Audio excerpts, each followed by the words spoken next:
Gala Game's massive breakout is just getting started, and this is playing out after we started a very nice bounce on a key area of support at the 0.023 in a move that has now given us a break above the 20-day MA here on the 1-hour chart. We have also seen a break to the upside of this descending trend line to the upside with a successful retest, and the next key area of resistance that I'm watching for a break above lies above the 0.026. And on today's video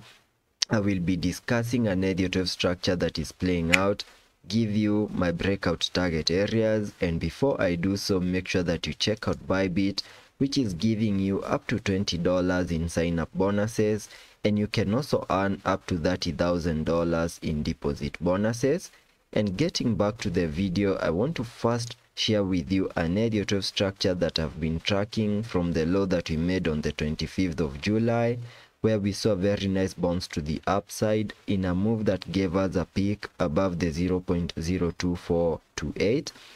And in that movement to the upside, I can now term this as a negative count 1. And afterwards, whatever we expected next after that bounce in that negative count 1 was a corrective structure in a negative count 2. And once we have a low in place for this second wave, whatever we can expect next is a bounce to the upside in a negative count 3 before we can expect a wave 4 and then a negative count 5. And to just show you that the second wave down here has done the minimum that we expect a second wave to do by connecting the fibs from the low of the first wave to the high of that negative count 1.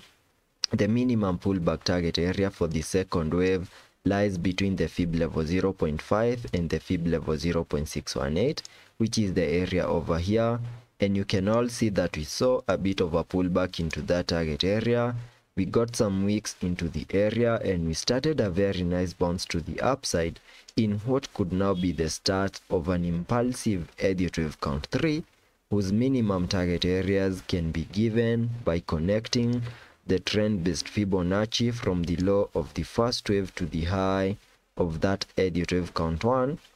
then dragging the fibs to the low of the second wave, giving me a minimum target area at the fib level 1.618, which perfectly lies above the 0.02733. And once we have a high in that negative count 3, we can expect a wave 4, then continue gearing up even higher in that negative count 5. So for the next coming hours, there are high chances that we can easily hit that high above the 0.02733 to give us a high in place in this negative count 3 before we can expect a pullback in a negative count 4, and then continue seeing even higher prices in that negative count 5. And before all that plays out, there are a number of things that we need to see here on the chart. And the first confirmation was that we needed to see a break above the high for this negative count 1, which is right here, and that perfectly lies above the 0.02428. As long as we continue holding above that significant high, there are high chances that the next stop will lie above the 0.026, where we have a significant key area of resistance, and a break above that with a retest. Then the 0.027 will be my next target areas. So that is what I'm expecting on the short term. And zooming out to now give you my long term ED12 structure that I'm tracking here on the Gala Games chart since the 8th of July, when we saw a breakdown move giving us a low below the 0.01991. We saw a very nice bounce to the upside in a move that gave us a high above the 0.0267 in a move that I'm terming as this ED12 count 1. And after we picked in that ED12 count 1, we started a corrective structure in an ED12 count 2, whose minimum target areas I have marked here on the charts using this large red target area, which is an area that we have not fully maximized, and there are high chances that we have also bottomed out in this larger ED12 count 2. And whatever is playing out at the moment is the start of an impulsive wave in an ED12 count 3. And within this ED12 count 3, because of its impulsive nature, I'm also expecting to see a 5 wave structure play out within that Elliot wave count 3, having the wave 5 fully maximizing our minimum target areas in these larger Elliot wave count 3.